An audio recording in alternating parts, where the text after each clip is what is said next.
OK, c'est bon. Je vous avais parlé la semaine dernière que je me devançais un petit peu. Pour être ici, j'ai dû me battre dans une louange parce que je voulais vraiment pas cette fois-ci monter.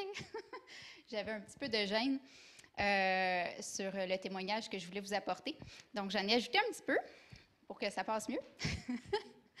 Puis, c'est ça, dans le fond, durant une louange, j'ai senti que Dieu, il me disait « Vas-y », puis ça faisait plusieurs fois qu'il me le disait.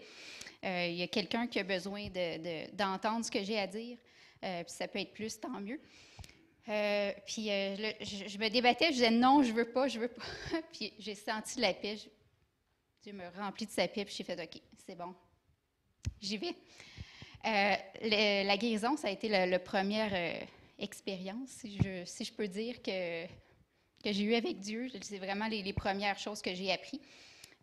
Il y a une journée, je marchais en forêt, puis je me suis rendu compte que j'avais été guérie de mon genou parce que j'ai eu mal. J'ai eu tellement mal, puis j'ai proclamé la guérison. Je m'étais blessée à un genou, je ne pouvais plus courir, monter, des choses physiques trop intenses que marcher. J'avais vraiment de la difficulté à le faire.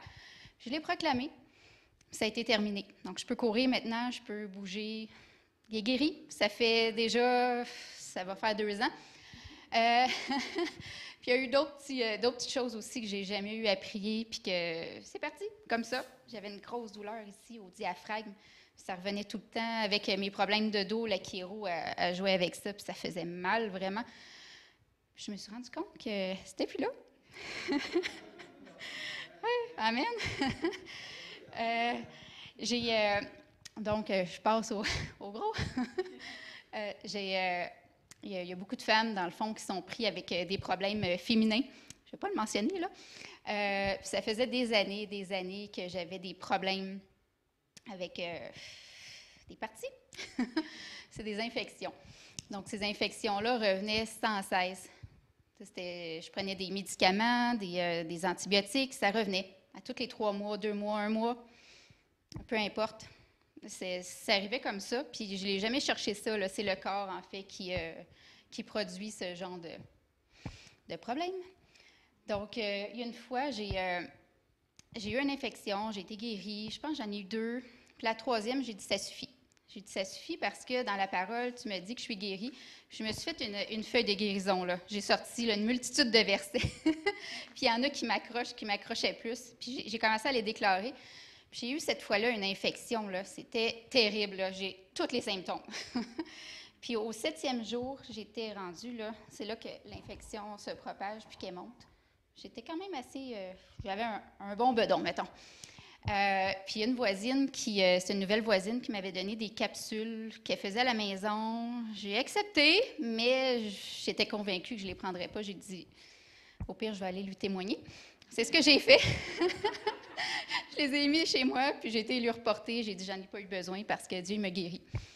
J'ai été guérie. Le 7e jour, ça faisait tellement mal. Je vous le dis, là, le matin, le lendemain, je me suis levée. C'était terminé. J'ai combattu, je l'ai combattu. Je me suis dit, non, il n'y en a pas question. Puis ça fait 1 an et demi. C'est vraiment un miracle parce que c'était un abonnement. C'était vraiment un abonnement. Puis je les aime pas, ceux-là. Donc voilà, oui, merci Seigneur. C'est vraiment, ça, c'est un miracle. Parce qu'avant, j'appréhendais de garder mon costume de bain. Il y a plein de choses qu'il ne fallait pas faire. Puis c'est fini. C'est même plus dans mes pensées. Puis de cette guérison-là, j'ai demandé à Dieu, j'ai dit, c'est-tu possible, là, dans mes menstruations, tant qu'à ça, de ne plus avoir ces migraines-là? Parce que 2 jours avant que ça commençait, j'avais des migraines là, horribles. Donc, on fait ça 12, 14 fois par année, peut-être plus. Puis oui, c'est possible. Donc, il n'y a plus de migraine, plus aucune migraine. C'est parti, puis ça fait quand même plus d'1 an. Là. Donc, ça s'est passé. Je lui ai demandé... Les contractions, là, est-ce que je suis obligée d'en avoir aussi? La réponse, c'est non. Fait que c'était, depuis que j'ai eu des enfants, j'avais des contractions, c'était horrible. La première journée, le 24 heures, là, j'accouchais. Fait que, parlez-moi pas. Ça me tentait pas. Puis oui, c'est parti. C'est parti. Puis j'ai même poussé ma foi quand on est parti en vacances il n'y a pas longtemps. On partait 2 semaines. Puis je me suis dit, bien, dans 2 semaines, c'est impossible que ça n'arrive pas. Ouais. Donc là, j'ai vu ça, j'ai regardé mon calendrier, j'ai dit non. J'ai dit, Seigneur, je te prie que, non, que ça soit repoussé jusqu'à la fin. C'est ce qui est arrivé. 32 jours, c'est ça, c'est le plus que... Ça a été vraiment super, là. J'étais vraiment contente parce que Dieu il dit dans sa parole qu'il nous donne ce que notre cœur désire. Puis mon cœur, il désirait vraiment pas tout ça. Donc, ça a été fait. C'est vraiment super, là. Je vais vous parler aussi, je voulais vous parler d'une erreur que j'ai faite. Chez moi, on fait du cholestérol familial. J'ai appris par plus tard que c'est une malédiction. C'est écrit dans Galates 3:13 là, que c'est une malédiction, puis que Jésus a payé toutes les malédictions pour nous à la croix. Donc, j'ai brisé ça. Mes enfants n'en font pas. C'est parfait, ils font des prises de sang à chaque année. Une chance que c'est pas plus. Mais, vraiment. Mais moi, mon erreur a été que quand je suis née de nouveau, j'ai dit, je suis guérie. Je suis guérie, tout est guéri, c'est bon, j'arrête mes pilules. Puis j'étais vraiment contente d'arrêter mes pilules parce que je vous ai parlé des guérisons de mon mal de dos. Puis ces pilules-là amplifiaient le mal de dos, là, c'était horrible. Il n'y a pas quelque chose de physique que je faisais, puis je suis très physique, là, que j'en subissais pas les conséquences. Donc, ça faisait 5 mois que j'étais libérée quand même, là, de toute l'amplitude de la médication. Puis un jour, je suis tombée sur une petite formation en ligne, Écouter la voix de Dieu. Puis le premier chapitre que j'ai fait, dans le fond, la première fois, j'ai comme eu une vision d'un cœur qui saignait. Puis Dieu m'a dit, reprends ta médication. Là, j'ai fait, non, pas vrai. Ça me tente vraiment pas de recommencer ça. J'ai dit, Seigneur, si tu permets, je vais attendre 2-3 jours. Là. J'avais une prise de sang là. C'était vraiment toute la même semaine, c'est drôle. Puis, j'ai pas eu à attendre longtemps vraiment que les médecins m'ont appelé pour me dire c'est quoi qui se passe. Puis, il y a 2 médecins qui m'ont appelé très rapidement, un spécialiste. Puis, lui il m'a vraiment chialé après. Là. Je dois avoir de toutes les couleurs. Fait que j'ai fait comme OK, mais j'accepte pas quand même parce que je le sais que je suis guérie. Puis, il y a un autre médecin que j'ai été la voir. Puis, écoutez, ça a été vraiment drôle parce qu'elle m'a demandé pourquoi tu as arrêté les médicaments. J'ai dit je suis chrétienne. Je suis guérie. Puis là, après, j'ai dit, je pense que j'aurais dû attendre un petit peu. Puis à l'autre monsieur, j'ai pas osé de lui dire ça comme ça. Là. J'étais un petit peu... puis la jeune fille, la médecin, m'a dit, moi aussi, je suis chrétienne, puis je crois. Puis la rencontre, elle était super. Là. Elle m'a vraiment rassurée. Puis c'était vraiment tout le contraire de l'autre médecin. Bref, j'ai à cœur, je le vois bientôt, j'ai à cœur de lui apporter un livre de témoignages sur les médecins. Je vais le faire? Donc, c'est ça, je dois attendre, mais je sais que les enfants, avec les résultats qu'ils ont en ce moment, tout est beau, puis je le déclare. J'ai une feuille que j'ai faite aussi sur les enfants, les déclarations de foi, de maladie, puis tout est beau. Ça a été brisé. Donc, bientôt, je vais pouvoir témoigner de la guérison. Je vais avoir un cholestérol niveau 0. Les médicaments, j'ai commencé ça à l'âge de 9 ans, je crois, là. Ça fait longtemps. J'étais contente de les arrêter, vraiment. Là, c'est sûr que j'ai dû subir des conséquences parce qu'ils m'ont donné d'autres médicaments. Puis, tu sais, le monsieur, il m'a vraiment dit, ce médicament-là, il ne donne pas de douleur au dos. J'ai dit, à moi, oui. Il a dit, non, c'est les jambes puis les bras. J'ai dit, je le sais que c'est comme ça. Puis, il m'a redonné un autre médicament. J'ai dit, puis celui-là, je l'ai arrêté encore. J'ai été un peu têtue, mais lui, il m'empêchait de dormir. J'ai dit, j'ai besoin de dormir. Il dit, ça cause pas ça, la somnolence. J'ai dit, pour moi, oui. Mais il a été vraiment extrême, là. Il a vu le cholestérol monter, fait qu'il s'est dit, on va la traiter de même. Ouais, fait que j'ai dit que c'était pas de même qu'on faisait, même si c'est pas mon métier. C'est pas lui qui le vit. Donc, voilà. J'ai aussi eu une autre très grande guérison. C'est les fameuses allergies. Les allergies saisonnières. Ça faisait 10 ans environ que j'étais attaquée. Puis vraiment, c'est le mois de décembre, janvier. Ouais, en tout cas, peut-être un mois par année quand tout est vraiment gelé, là. J'avais des allergies sur tous les acariens, la poussière, les rhumes des foins, tout ça. Puis c'était vraiment dans mes yeux. C'était horrible. Donc, regarder quelqu'un dans les yeux, c'était vraiment difficile, là. Puis c'est comme si on était toujours fatigué. Ça fait 1 an. Ça fait 1 an que je suis guérie, qu'il n'y a plus rien de ça. C'est arrêté comme ça. C'est vraiment magnifique. Mais là, j'ai eu quand même un petit défi en octobre. J'ai vraiment pas compris. Il y a des symptômes qui sont revenus. J'ai dit, Seigneur, là, j'ai été guérie. Je comprends vraiment pas ce qui se passe. Puis quelques jours après, il me l'a dit, qu'est-ce qui se passait. Mais j'ai pas écouté. Ça me tentait pas tout de suite. J'ai attendu 2 semaines. Donc, j'ai décidé de souffrir pendant 2 semaines de plus. Mais quand même, une fois que j'ai obéi, tout est parti. C'est bon. Amen. Je suis vraiment guérie de tous ces symptômes-là. Tout est parti, puis ça ne reviendra pas. J'en suis vraiment, vraiment convaincue. Puis, du même fait, j'ai posé la question à Dieu aussi sur les dents. Puis, je me suis dit, bien là, si tu as tout guéri ça sur moi, les dents aussi, tu l'as guéri. Puis avant même que je prie, puis que je pense, parce qu'il y en avait une qui me faisait vraiment mal, je suis arrivée ici, puis encore l'Esprit, dans le fond, Dieu a parlé à Luc, puis il a dit, il y a une personne qui a mal à une dent, t'es guérie. Je fais comme, ah, OK. Merci. C'est revenu récemment, là, ce petit problème-là. Puis j'avais quand même oublié. Chez nous, on a eu une période où est-ce que tout s'est mis à briser. J'ai été chez le dentiste, puis ils m'ont dit « Tu as une dent brisée ». Je fais comme « Pourquoi pas un truc de plus? » Puis là, il me dit « Dans le fond, on peut faire ça, puis te guérir. Il y a une baisse de gencive. » J'ai tout refusé ça. Il m'a dit « Si tu veux qu'on te répare, tous les mots qu'il disait, ça faisait trop. » Il dit « On peut te brûler le palais, enlever des bouts de peau, faire ça. » Là, j'étais comme « Ah! » Juste le mot « brûlure », là. J'ai eu un vrai de « Ah, non, ça me tente pas. » J'ai été brûlée dans ma vie, là, au 2e degré, c'est tout mon bras, à l'âge de 2 ans, ma main. J'ai été protégée. Dieu me protégeait déjà à cet âge-là. Je suis tombée sur mon visage. Donc, les brûlures, j'ai refusé. Tout ça, ça va être réparé. Puis je me suis rappelée, en faisant ça ici, que madame, j'avais déjà posé la question, puis on m'avait répondu. Puis, correct, elle a été réparée.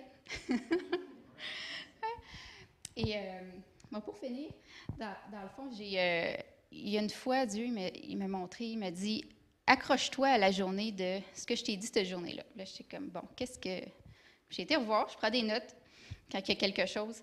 Puis, il me dit « Les dents de tes enfants vont être mis comme il faut. Ils vont être replacés. » Parce que c'est quelque chose que je prie que… Tu sais, j'ai eu Philippe, puis ses dents sont un petit peu par en avant. Puis William, ils sont comme embarqués une par-dessus l'autre. Puis, encore une fois, Luc avait témoigné d'une dame que ses lèvres avaient repoussé. Elle s'est dit non, les médecins ne vont pas le faire. Puis, elle s'était faite mordre par un chien. Puis, j'avais été le voir. Puis, je me posais la question, pourquoi à Will et à Phil, Dieu va réparer leurs dents, puis à d'autres, non. Je pense que j'ai été trop loin. Je ne sais pas pourquoi. Dieu me l'a dit. Puis on en a parlé tantôt aussi, les paroles, dans le fond, de ce que Dieu dit, il va le faire. Puis j'ai eu la conviction, puis je le déclare à tous les jours. Dans le fond, souvent, il n'y en a pas de pourquoi. C'est comme ça, puis j'y tiens, donc je m'y attends. Puis on va le voir, on va tous le voir. Donc, dans le fond, ça a été tout… il y a plusieurs guérisons qui ont été des combats, vraiment des combats. Je me suis attachée parce que Dieu a dit qu'il faut combattre le bon combat. Puis toujours espérer parce que tout est possible, puis qu'il faut tenir ferme, s'accrocher. Donc, vaut mieux, des fois, ça amplifiait, c'était de pire en pire, mais il vaut mieux combattre ça tout de suite que le garder pour toute la vie, non? Donc, amen, merci.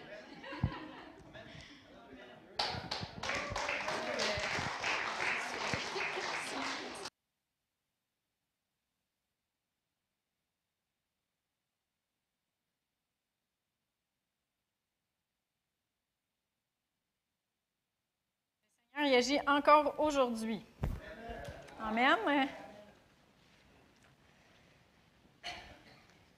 Fait qu'il y a eu des choses qui se sont passées dans la vie de Cathy qui ont été sans qu'elle s'en rende compte, dans le fond, que c'est arrivé, puis oups, elle était dans le bois, puis voilà, j'ai plus mal. Puis il y en a d'autres, il a fallu qu'elle tienne, qu'elle le prenne, puis qu'elle le garde, puis qu'elle persévère.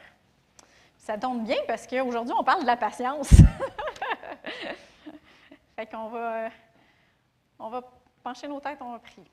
Merci Seigneur Dieu parce que tu es avec moi, tu es avec nous, tu es maintenant ici parmi nous.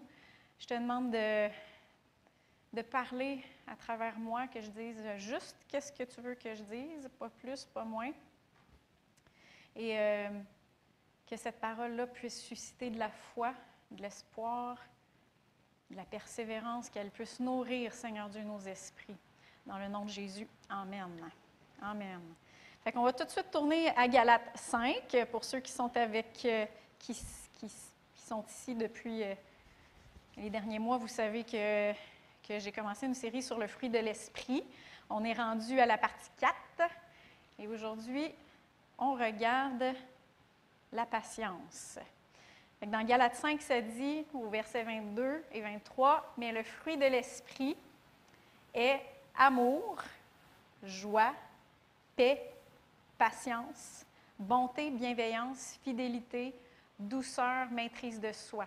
La loi n'est pas contre de telles choses. » Fait que si vous n'étiez pas là les derniers mois, je vous encourage à aller sur le site web. Sur le site web, c'est le fun parce que quand vous allez sur Média, vous pouvez y aller par série ou par enseignant. Fait que c'est encore plus facile d'aller retrouver les autres avant. Sinon, tout est sur la chaîne YouTube ou même sur la page Facebook. Puis, même si vous avez déjà étudié le fruit de l'esprit, je pense que le Seigneur, je crois, que la parole de Dieu est vivante. Et vous allez toujours, même si vous en avez déjà entendu parler, vous l'avez déjà étudié, mais vous allez avoir plus de révélations. Le Saint-Esprit va vous révéler encore plus, puis ça va vous nourrir votre esprit, puis ça va vous fortifier dans votre esprit. Parce que, dans le fond, la Bible a dit « Celui qui sème pour l'esprit moissonnera de l'esprit la vie éternelle. » Fait que quand on étudie la parole de Dieu, comme Joël disait tantôt, c'est des médicaments pour notre corps, mais aussi c'est de la semence pour notre esprit. Puis qu'est-ce qu'on va en récolter? C'est de la vie. Amen. Fait qu'aujourd'hui, on étudie l'aspect de la patience, puis on entend souvent mais moi, ça, c'est pas une de mes qualités. Je ne suis pas patiente. Pas patiente. Ou j'en ai plus de patience. Ou pour ça, j'en ai pas de patience pour ça. Mais peu importe ce que c'est, la chair, en réalité, est impatiente. Notre chair est impatiente. Notre chair, peu importe ce que c'est, elle veut tout de suite. Puis elle veut n'importe comment. Ça veut dire, peu importe la manière de l'obtenir, bien, je le veux. Ça veut dire, si tu veux l'avoir en volant, en fraudant, en faisant une crise, ou plus subtilement, en manipulant. Ça passe mieux, manipuler ou bouder. Mais ça, c'est notre chair qui veut ça, parce qu'elle veut maintenant. Mais, puis ça, c'est ma chair, et c'est la vôtre aussi. Il y en a qui sont plus patients que d'autres, oui, c'est vrai, mais notre chair est impatiente. Mais Galates 5:16 nous dit « Marchez par l'esprit, et vous n'accomplirez point les désirs de la chair. » Ça veut dire qu'on a déjà la patience de Dieu en nous. On a la patience de Dieu dans notre esprit. Et là, il faut apprendre à marcher par l'esprit. Puis c'est pour ça que c'est important de nourrir notre esprit pour être capable de vivre par l'esprit. Amen. Ma mère, elle avait un aimant sur son frigo. Pendant plusieurs années, elle avait ça, c'était écrit « Seigneur, donne-moi de la patience, maintenant! »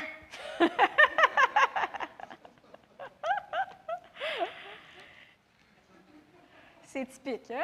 De l'impatience. Et plus jeune, j'ai déjà entendu aussi « Ne demande pas à Dieu de la patience, il va t'envoyer des épreuves. » Avez-vous déjà entendu ça? Ne demandez pas à Dieu de la patience, il va t'envoyer des épreuves. Fait que là, moi, des fois, quand j'étais jeune, je disais, bon, je ne demanderai pas à Dieu de la patience, je ne veux pas avoir d'épreuves. Mais ça, c'est une mauvaise compréhension d'un verset. Dans Jacques 1:3, il y a un verset qui dit « Sachant que la mise à l'épreuve de votre foi produit la patience. » Fait qu'on peut, à tort, comprendre que quand on va avoir une épreuve de notre foi, c'est ça qui va nous donner de la patience. Mais ce n'est pas ça que ça dit, en fait. J'en ai parlé un petit peu brièvement dans l'enseignement sur la joie, ceux qui s'en souviennent. Le mot « produire », la mise à l'épreuve de votre foi, produit la patience. Ce mot-là, c'est le mot grec « katergazomai ». Ça veut dire accomplir, achever, travailler, façonner. Fait qu'on l'a déjà, la patience, dans notre esprit. C'est juste que quand on va avoir une épreuve de notre foi, c'est là qu'on va avoir l'occasion de l'utiliser, la patience. C'est là qu'on va avoir l'occasion de la travailler, qu'elle va avoir l'occasion d'être façonnée, puis d'être accomplie. Puis dans le verset suivant, dans Jacques, parce que là, ça, c'est le verset 3 du chapitre 1 de Jacques, sachant que la mise à l'épreuve de votre foi produit la patience. Mais dans le verset 4, si on le lit dans la Bible français courant, ça dit « Mais veillez à ce que votre persévérance se manifeste pleinement. » Puis on voit le résultat que ça donne. « Afin que vous soyez parfaits, sans défaut, et qu'il ne vous manque de rien. » La Bible du Sommeur, elle dit « Mais il faut que votre endurance aille jusqu'au bout. » Il faut que l'endurance aille jusqu'au bout de ce qu'elle peut faire pour que vous parveniez à l'état d'adulte, hein, ça c'est de la maturité, et soyez pleins de force, des hommes auxquels il ne manque de rien. Ça, c'est le résultat de la patience. Est-ce que vous voulez être mature, parfait, sans défaut, accompli, plein de force et qu'il ne vous manque de rien? Mais il va falloir veiller à ce que notre patience se manifeste pleinement. Il va falloir qu'elle aille jusqu'au bout. Jusqu'au bout. Et vous avez sûrement remarqué que le mot « patience », dans la nouvelle version second révisée de Jacques, est aussi traduit par « persévérance » dans la français courant et par « endurance » dans la Bible du Sommeur. Donc, c'est trois mots, patience, endurance, persévérance, qui nous donnent une bonne idée de c'est quoi vraiment la patience. Puis dans le fond, j'ai fait une petite étude, très brève, mais il y a plusieurs mots grecs dans le Nouveau Testament qui sont traduits par patience. Puis si on met tout ensemble leur signification puis leurs synonymes, patience, ça veut aussi dire endurance, constance, être constant, ferme, la fermeté, persévérance, lenteur à venger les fautes. Lenteur à venger les fautes. Puis concernant la dernière signification, le lenteur à venger les fautes, est-ce que ce n'est pas là la nature même de Dieu? Psaume 86, 15, ça nous dit « Mais toi, Seigneur, tu es un Dieu compatissant, qui fait grâce, lent à la colère. » Ça, c'est la patience que Dieu a. Ça dit même « L'amour est patient. » Et Dieu est amour. Il est lent à la colère, riche en bienveillance et en fidélité. L'apôtre Pierre, il a même prophétisé, puis il a répondu à ceux qui raillent puis qui se moquent dans les derniers jours, puis qui disent « Quand est-ce qu'il va revenir, votre Jésus? Ça fait longtemps que vous le dites qu'il s'en revient, puis il n'arrive pas, là, il n'y a rien qui change. » Même si on voit qu'il y a beaucoup de choses qui se passent dans le monde. Puis ça fait des années que vous dites qu'il s'en vient, puis je ne le vois pas, il n'est pas revenu encore. Puis dans 2 Pierre 3, 9, il dit « Mais le Seigneur, il ne retarde pas l'accomplissement de sa promesse, comme quelques-uns le pensent. Il use de patience, parce que Dieu, il est patient. Il est lent à venger les fautes. Et il use de patience envers nous. Il ne veut pas qu'aucun ne périsse, mais il veut que tous arrivent à la repentance. C'est ça son cœur à Dieu. Alors là où ce que notre patience est terminée, puis que nous, on est prêt à abandonner, puis faire venir le feu du ciel sur une personne qu'on trouve qui est irrécupérable, puis qu'on trouve bornée, mais la patience de Dieu, lui, elle vient juste de commencer. Là où nous est finie. Par contre, contrairement à ce qu'on peut penser, la patience, ce n'est pas d'attendre passivement que Dieu fasse de quoi. Ce n'est pas ça la patience. La patience n'est pas passive. La patience est active. Et c'est pour ça qu'on parle de persévérance, d'endurance. Et j'aime bien faire la comparaison avec quelqu'un qui s'entraîne avec des poids haltères ou des bandes de résistance, ce que je viens juste de découvrir dernièrement. Et les poids, les haltères, ça c'est un lapsus. Les haltères ou les bandes de résistance, mettons qu'ils représentent les épreuves. Puis les muscles de la personne qui s'entraîne, ils représentent la foi. Est-ce que c'est les haltères qui donnent les muscles de la personne? Non. La personne, elle a des muscles. Même s'il est bien mince, puis qu'elle n'a jamais levé de poids de sa vie, elle a des muscles pareils. C'est juste que ses muscles ne sont pas développés. Alors, c'est la même chose pour un chrétien. Dieu nous a déjà donné à tout le monde une mesure de foi. Mais ça ne veut pas dire qu'ils sont développés, que la foi est développée. La personne qui s'en va au gym 2-3 fois par semaine, puis qu'elle regarde tout le monde faire, puis qu'elle les étudie pour faire les bons mouvements de la bonne manière, mais qu'elle, elle lève aucun poids. Est-ce qu'elle va développer? Elle ne va pas les développer. Hein? Et ça veut dire qu'une personne peut avoir des millions d'épreuves dans sa vie, elle peut avoir subi une vie d'épreuves, puis avoir zéro développé sa foi. Zéro. Même que ces épreuves-là peuvent l'écrabouiller complètement. Les poids peuvent l'écraser complètement. Donc, ça ne veut pas dire que j'ai une épreuve, ça veut dire que je suis fort. Non, ce n'est pas égal. Qu'est-ce qu'il faut faire avec les poids pour développer notre foi? Il faut qu'on les lève, ces poids-là. Il faut qu'on les soulève. Il faut qu'on les fasse, les mouvements. Qu'on les fasse, qu'on fasse la résistance pour que ces poids-là, que ces muscles-là grossissent, se développent. Et c'est là que la patience, ça vient en compte, qu'elle embarque. Si la personne, elle va au gym, puis là, à la place de juste étudier tous les mouvements, bien là, elle lève une fois. Ça va te faire de quoi? Puis en plus, le lendemain, vu qu'elle est raquée, bien, elle décide de ne plus jamais y retourner. Elle ne va pas plus développer sa foi parce que, qu'est-ce qu'il y a? Elle a manqué de persévérance. Alors, est-ce que les muscles de la personne qui a levé les poids juste une fois vont être parfaits, sans défaut et manquant de rien? Non.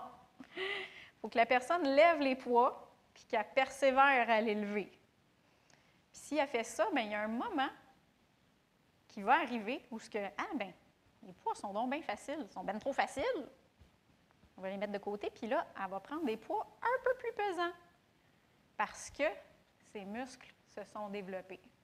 C'est la même chose avec le foie. Le foie, encore les artères, le foie. La foi.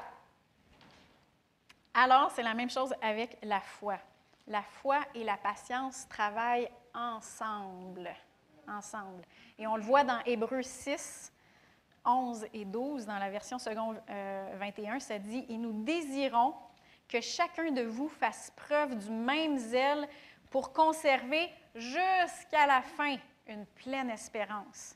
Ainsi, vous ne vous relâcherez pas, mais vous imiterez ceux qui, par la foi et la patience, reçoivent l'héritage promis. Ça prend les deux. Il y a une autre image. J'ai donné l'image de la personne qui va au gym. L'autre image, c'est celle du pont. Ça, c'est une image que Pasteur Chantal Paulus prend souvent. En passant, Pasteur Chantal Paulus va venir prêcher au mois de janvier, un soir, un dimanche soir, le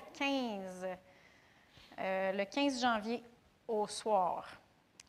C'est une petite annonce rapide que je vous donne, mais elle utilise, pour la patience, la foi et la patience, elle utilise l'image du pont. Le pont, c'est notre foi. La foi, c'est la manière qu'on peut recevoir la grâce de Dieu, recevoir les promesses de Dieu. Mais la patience, c'est le câblage ou les poutres de soutien qui soutiennent ta foi jusqu'à l'autre rive. Et oui, il y a des miracles qui sont instantanés. Et oui, il y a des guérisons qui se font rapidement. Et on va en voir de plus en plus dans les derniers jours, de plus en plus. Mais la vie chrétienne, ce n'est pas un sprint, c'est un marathon. Et ta foi, elle n'ira pas plus loin que ta patience. Si les câblages arrêtent là, le pont ne continue pas plus loin.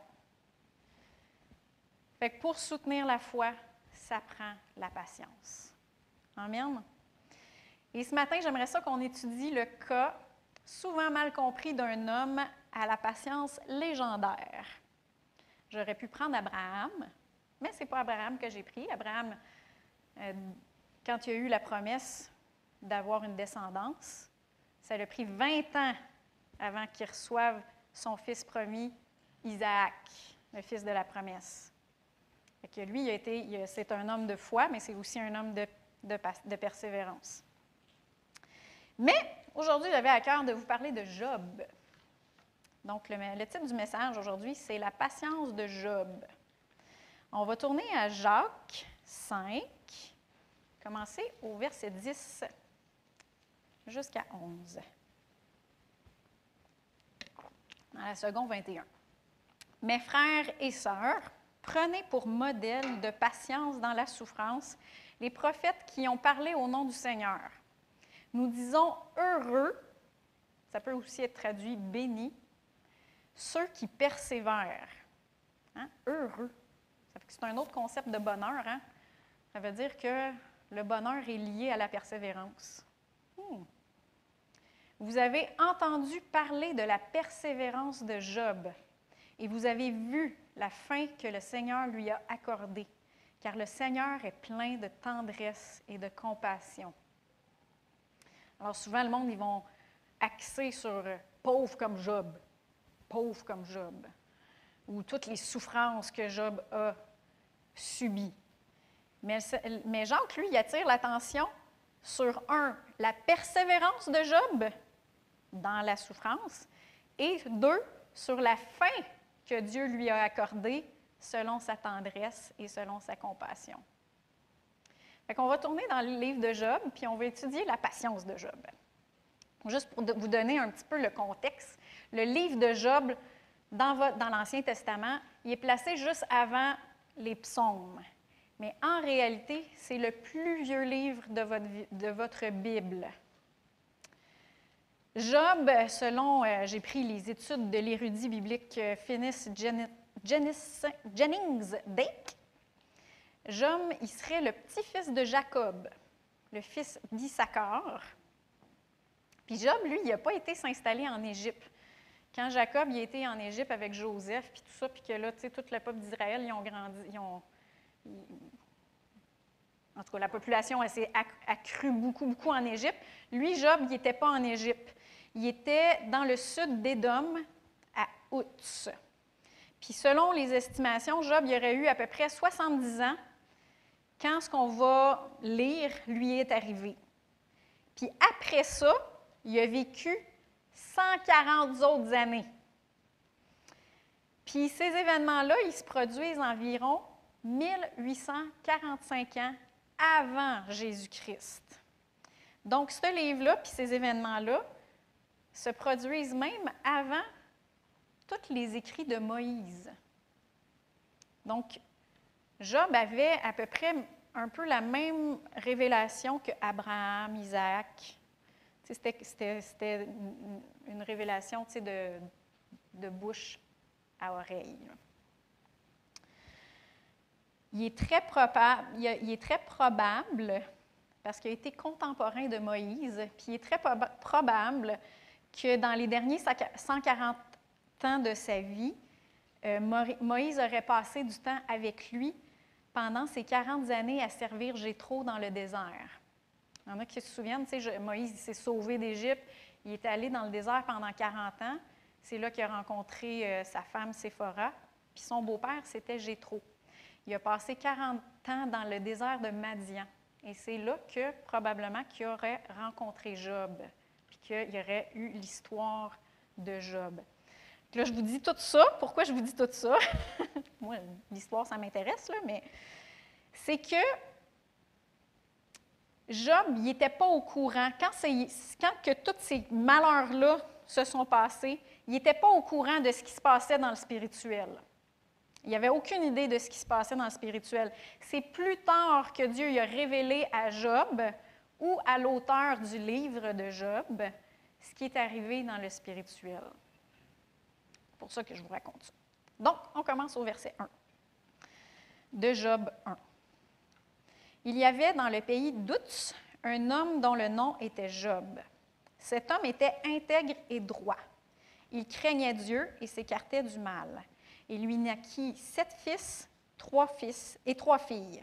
Son troupeau était de 7000 brebis, 3000 chameaux, 500 paires de bœufs, 500 ânesses, et son personnel était très nombreux. Cet homme était le plus considérable de tous les fils de l'Orient. C'était un homme riche et important et considéré. Il avait de l'autorité. C'est important de savoir aussi, il dénombre tout ça au début parce qu'à la fin, Dieu il donne le double de tout ça. Fait qu'il devient encore plus riche.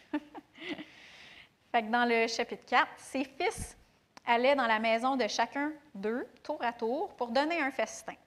Il envoyait une invitation à leurs 3 sœurs pour manger, pour boire avec eux. Et quand les jours de festin étaient révolus, Job envoyait chercher ses fils et les sanctifiait. Puis il se levait de bon matin et offrait pour chacun d'eux un holocauste. Car Job disait, « Peut-être que mes fils y ont péché, ils ont maudit Dieu dans leur cœur. » Et c'est ainsi que Job agissait toujours. Fait qu'on voit ici que Job, il avait peur. Il craignait que ses fils maudissent Dieu. Il avait peur de ça. Verset 6. « Or, les fils de Dieu, ou les anges, selon certaines traductions, vinrent un jour se présenter devant l'Éternel. Et Satan ici, c'est le mot hébreu accusateur. Fait que dans l'hébreu, ça dit « Et l'accusateur vint aussi au milieu d'eux. » Et dans Apocalypse 12:10, ça confirme que le diable, c'est l'accusateur. L'accusateur de nos frères, celui qui les accusait devant notre Dieu jour et nuit. Le diable, c'est un accusateur. Il va nous accuser. L'Éternel dit à Satan, ça c'est au verset 7, « D'où viens-tu? » Satan répondit à l'Éternel, « De parcourir la terre, de m'y promener. » L'Éternel dit à Satan, « As-tu remarqué mon serviteur Job? Il n'y a personne comme lui sur la terre. C'est un homme intègre et droit qui craint Dieu et s'écarte du mal. » Ici, quand on lit ça comme ça, on dirait que Dieu y attire l'attention du diable sur Job. C'est comme si le diable il se promenait sur la terre, il n'avait jamais vu Job avant, puis là, Dieu il dit « T'as-tu remarqué mon serviteur Job? » Puis là, il se vante un peu de lui. Mais en fait, ça, ce n'est pas ça qu'il dit. Si on va dans la version Young's Literal Translation, ça, c'est une version qui est très, très, très proche du texte. Je l'ai traduit en français parce qu'elle est juste anglaise, cette version-là. C'est Young's Literal Translation, c'est le même qui a fait la concordance, Young's, le dictionnaire, je pense.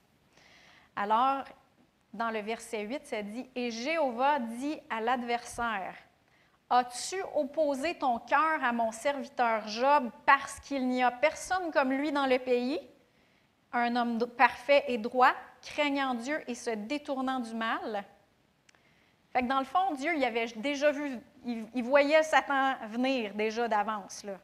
Puis il dit, tu viens me voir, puis tu as déjà opposé ton cœur à mon serviteur Job, parce qu'il est droit, il est parfait. Fait que dans le fond, Dieu, il est déjà en train de prendre la défense de Job, là. Il est déjà en train de prendre sa défense à Job. Et Satan répondit à l'Éternel, « Est-ce d'une manière désintéressée que Job craint Dieu? Ne l'as-tu pas protégé, lui et sa maison et tout ce qui lui appartient? Tu as béni l'œuvre de ses mains et son troupeau se répand dans le pays. Mais étends ta main, touche à tout ce qui lui appartient et je suis sûre qu'il te maudira en face. »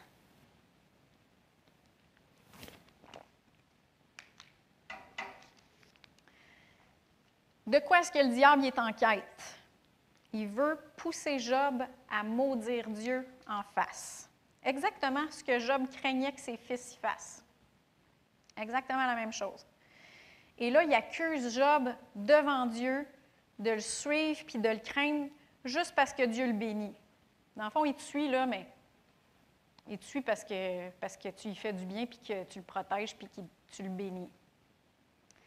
Le diable, c'est un sale légaliste. Il a lui-même enfreint toutes les règles. Il est lui-même le père du mensonge, le propagateur de toute injustice. Mais il sait que Dieu y est juste. Il sait que Dieu y est saint. Puis il va accuser l'être humain selon la justice et non selon la miséricorde. Alors, dans Job 12, l'Éternel dit à Satan, « Voici, tout ce qui lui appartient est en ton pouvoir, seulement ne porte pas la main sur lui. » Alors Satan se retira de la présence de l'Éternel. Fait qu'ici, on voit que le diable il a eu gain de cause. Il a accusé, puis il a eu gain de cause. Dieu lui permet, jusqu'à une certaine mesure, de faire ce qu'il a en tête. Puis là, Satan, il dit, « Mets ta main, puis... » Mais c'est pas Dieu qui a mis sa main, puis qui a juste dit, « Ce qui lui appartient est en ton pouvoir. » Puis il faut que ça soit très clair que tout ce qui va se produire ensuite, c'était l'œuvre du diable. C'était pas l'œuvre de Dieu. Oui, mais Dieu lui a permis. Est-ce que le fait que Dieu lui a permis veut dire que c'était selon sa volonté? Non. Dieu lui a permis parce qu'il a accusé, puis il a eu gain de cause selon la justice.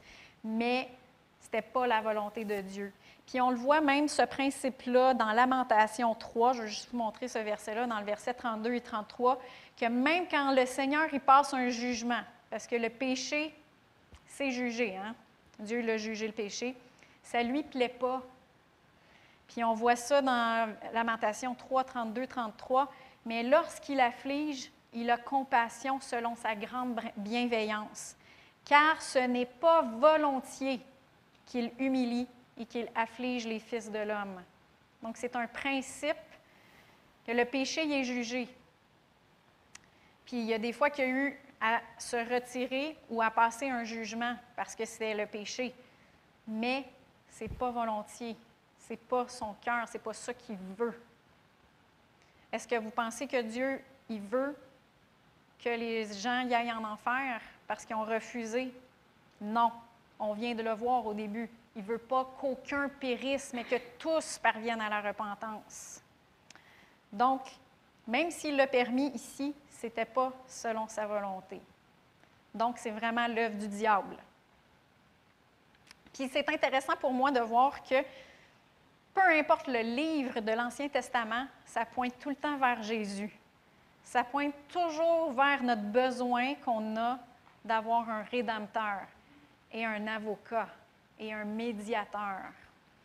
Et merci Seigneur parce que maintenant, là, il y a Dieu et le diable veut nous accuser, mais on a un avocat. Hein? On a un avocat, Jésus-Christ, le juste, qui intercède pour nous. Dans Romains 8,34, ça dit « Qui les condamnera? Le Christ Jésus est celui qui est mort, bien plus, il est ressuscité, il est à la droite de Dieu et il intercède pour nous. » Amen. Amen. Fait que juste, petite parenthèse pour clarifier. Tout ce qui se passe ensuite, c'est l'œuvre de qui? L'œuvre du diable. Fait que ce qui s'est passé ensuite, je résume, les Sabéens ont volé ses bœufs et tous ses ânes, puis ont massacré les serviteurs. Après ça, tout de suite après, la foudre est tombée, ça a brûlé tous ses troupeaux de moutons et de chèvres, et tous ses serviteurs sont morts aussi. Après ça, 3 bandes de Chaldéens se sont jetés sur ses chameaux, puis ont massacré ses serviteurs. Ça, c'est tout arrivé à Job. Et finalement, un vent très violent s'est abattu sur les 4 coins de la maison, puis la maison s'est effondrée sur les enfants de Job, et ça les a tous tués. En passant, la foudre et le cyclone ici, là, qu'on voit, c'est l'œuvre de qui dans cette histoire-là? Du diable. Faisons attention de ne pas attribuer les actes du diable à Dieu. Amen. Verset 20. Alors Job se leva, déchira son manteau, se rasa la tête, puis se jetant par terre, il se prosterna et dit, « Nu, je suis sorti du sein de ma mère, et nu, j'y retournerai. L'Éternel a donné, et l'Éternel a ôté, que le nom de l'Éternel soit béni. » En tout cela, Job ne pécha pas et n'attribua rien de scandaleux à Dieu. Il semble ici que Job n'a aucune connaissance de l'existence du diable. On vient juste de voir que tout ce qui vient d'arriver, c'est l'œuvre du diable. Fait qu'il ne faut pas dire aujourd'hui, avec la lumière qu'on a, l'Éternel a donné, l'Éternel a ôté. Quand l'Éternel y donne, il n'enlève pas. À moins que, dans le Nouveau Testament, quand les gens ne donnent aucune valeur aux paroles de Dieu, mais ces paroles-là sont enlevées par l'ennemi, parce qu'on ne les compte pas comme précieuses. Mais quand l'Éternel y donne, il n'enlève pas. Mais ce qui est intéressant ici, c'est que malgré le manque de connaissance de Job, il a béni l'Éternel, puis il a refusé de maudire Dieu en face. Qu'est-ce que le diable il voulait y faire faire? Ce qui poussait Job à faire, à maudire Dieu. Et c'est ce que la Bible appelle de la patience, de la persévérance, de l'endurance. Il était ferme. Fait que malgré tout ce que le diable le poussait, Job, il a tenu ferme, puis il n'a pas maudit Dieu. Fait qu'on passe au chapitre 2. Le diable voit que sa stratégie, ça n'a pas fonctionné. Il n'a pas réussi à pousser Job à maudire Dieu. Fait qu'il retourne voir Dieu. Il retourne devant le Seigneur. Et là, je vais tout de suite vous le lire dans le Young's Literal Translation. « Et Jéhovah dit à l'adversaire, ça c'est au verset 3, « As-tu mis ton cœur à mon serviteur Job, parce qu'il n'y a personne comme lui dans le pays, un homme parfait et droit, craignant Dieu et se détournant du mal? Il garde toujours son intégrité. » Dans la Bible du Sommaire, ça dit « Il persévère toujours dans son intégrité. » Fait que là, on voit que c'est là la persévérance de Job. « Et tu me pousses contre lui pour l'engloutir pour rien. » Encore là, Dieu, il prend la défense de Job. Mais Satan répondit à l'Éternel au verset 4. « Peau pour peau, tout ce que possède un homme, il le donne pour sa vie. Étends ta main, touche à ses os et à sa chair, et je suis sûr qu'il te maudira en face. » Quand je vous dis que Satan, c'est un sale légaliste, peau pour peau, est-ce que ça ressemble à œil pour œil, dent pour dent, comme dans la loi de Moïse? Fait qu'il accuse selon la loi. Alors le Seigneur permet ensuite au diable de toucher à son corps, mais il lui dit de ne pas toucher à sa vie. Alors Satan se retira de la présence de l'Éternel, puis il frappa Job d'un ulcère malin depuis la plante du pied jusqu'au sommet de la tête, une plaie béante. Et Job prit un tesson pour se gratter et s'assit dans la cendre. Sa femme lui dit, « Tu demeures ferme dans ton intégrité, maudit Dieu et meurs. » Qui a frappé Job d'un ulcère malin? Je veux que ça soit clair. C'est le diable. Et là, il passe par la personne la plus près de Job, son épouse, pour le pousser à maudire Dieu. C'est ça qu'il veut. Hein? Et Job est sous une extrême pression. Il y a une pression extrême. Il a perdu toutes ses possessions. Ses enfants sont morts. Et là, sa femme, il a mal dans son corps, il y a une plaie béante.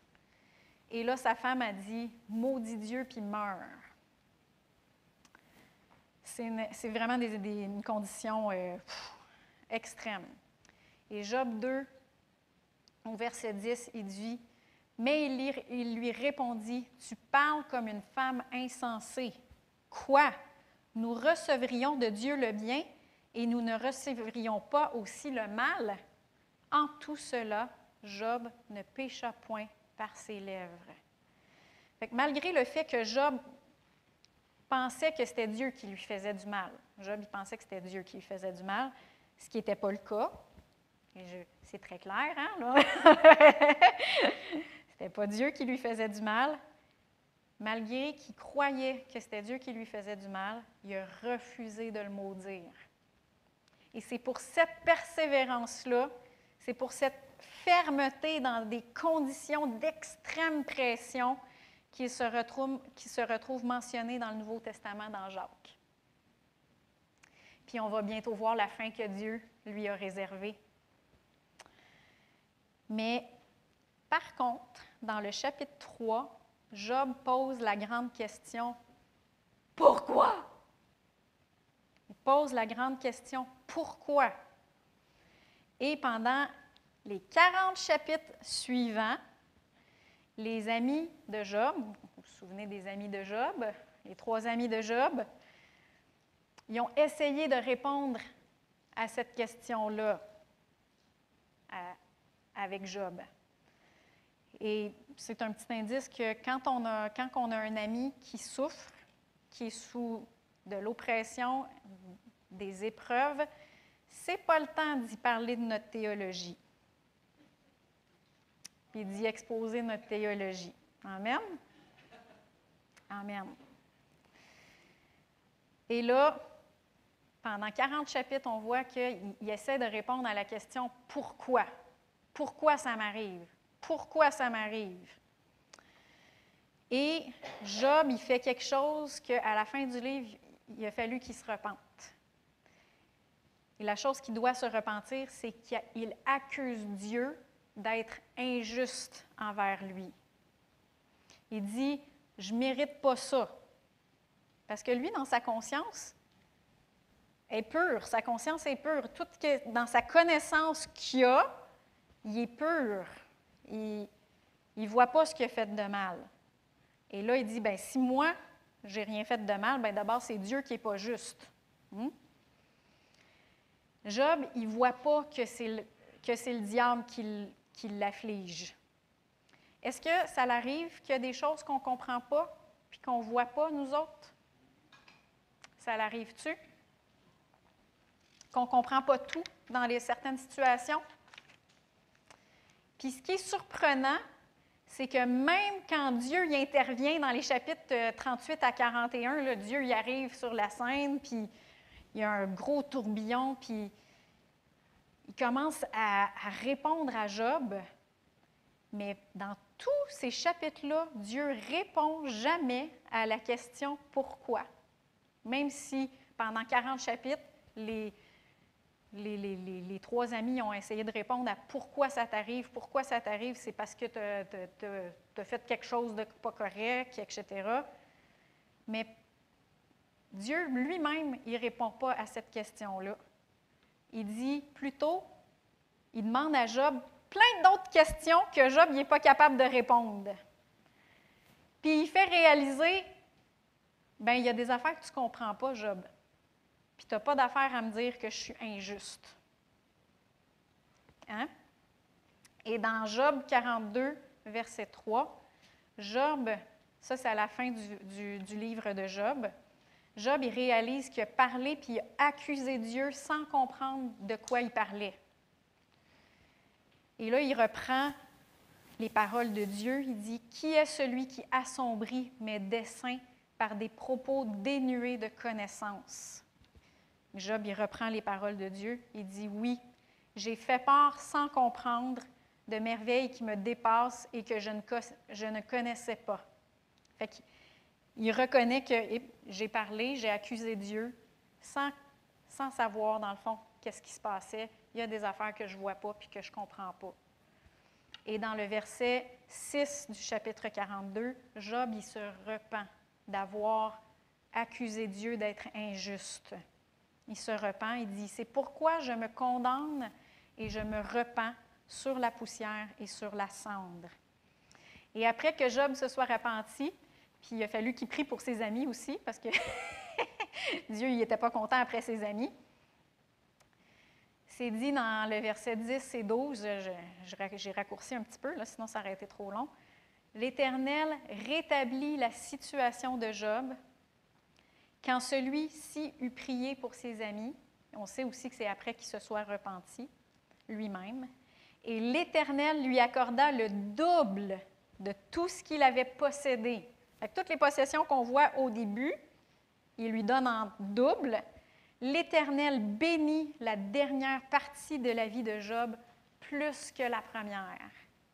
Même en années, il aurait vécu 70 ans avant cet petit épisode-là qui n'a pas duré très longtemps, et il a vécu 140 ans, qui est le double d'années après. Et c'est ce que Jacques parle quand il dit « Vous avez vu la fin que le Seigneur lui a accordée, car le Seigneur est plein de tendresse et de compassion. » Fait qu'en conclusion, la question, c'est pas « Pourquoi ça m'arrive à moi, ça? Je ne le mérite pas. » C'est pas ça la question.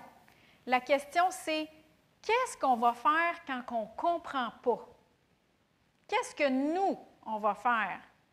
Est-ce qu'on va accuser Dieu, qui est injuste? Mais en fait, ce n'est pas Dieu qui subit un procès. Ce n'est pas Dieu qui subit un procès. Lui, il est déjà établi. Il est déjà juste. Il est déjà pur et parfait. En fait, c'est notre foi à nous qui est testée. Et qu'est-ce qu'on va faire quand on ne comprend pas la situation? Est-ce qu'on va demeurer ferme et persévérer jusqu'au bout dans notre confiance en lui, dans notre confiance dans sa fidélité, dans notre confiance dans sa bonté envers nous, dans notre confiance dans son amour, puis dans notre confiance dans sa parole, qu'elle est vraie. Amen. Fait que c'est ça la persévérance. Puis la persévérance de Job, c'est qu'il a refusé de maudire Dieu, même s'il ne comprenait pas tout. Il y a eu une partie où est-ce qu'il a dû se repentir, par contre, c'est d'accuser Dieu d'être injuste. Et ça, si on veut apprendre de cette histoire-là, c'est que quand on ne comprend pas, qu'on n'a pas toute the whole picture en anglais, on n'a pas toute l'histoire, mais qu'on continue à persévérer dans notre confiance, dans notre foi en lui, dans notre foi en sa parole, dans notre foi dans son amour pour nous. Amen. On va relire le verset Jacques 1 et 4, chapitre 1, verset 4. Ça dit « Mais il faut que votre endurance aille jusqu'au bout de ce qu'elle peut faire, pour que vous parveniez à l'état d'adulte et soyez pleins de force, des hommes auxquels il ne manque de rien. C'est ce que j'avais pour vous ce matin. Amen. Merci Seigneur pour sa bonté, sa bienveillance. Il est notre avocat aujourd'hui. Le diable, il ne peut plus nous accuser. Maintenant, on a autorité. Quand il y a des choses comme ça qui arrivent, on peut dire non. Au nom de Jésus, j'ai un avocat, tu as fait quelque chose, tu n'as pas le droit de venir dans ma vie. On a l'autorité dans le nom de Jésus. Mais c'est sûr que notre foi va être testée. Qu'est-ce qu'on va faire? Puis il y a des choses qu'on ne comprendra pas. Est-ce qu'on va persévérer jusqu'au bout? Oui, on va persévérer jusqu'au bout. Amen. Je vois une gang ici qui sont forts, matures et qui vont manquer de rien. Amen. Je vous invite à vous lever. Je trouve que c'est bon parce que ce que Cathy disait, c'est qu'il y en a il y a quelques-unes des guérisons qu'il a fallu qu'elle se tienne. Il y a eu l'épreuve de la foi, on pourrait dire. Alors, Seigneur, je te remercie parce que oui, tu as mis la mesure de foi en nous. Merci pour le fruit de l'Esprit. Merci parce que tu nous as fait renaître de nouveau. Et je te remercie parce que oui, la patience est en nous. Aide-nous, Seigneur Dieu, à persévérer jusqu'au bout. Et oui, on veut te déclarer et te louer dans toutes nos situations. Et on te remercie pour la fin que tu as déjà réservée pour nous. Merci pour ton amour, la lenteur à la colère que tu as envers nous, ta miséricorde. On te loue, Seigneur, et on te compte juste. On te compte juste, bon, droit. Tu es bon, Seigneur, tout le temps. Dans le nom de Jésus, Amen. Amen. Bon dimanche.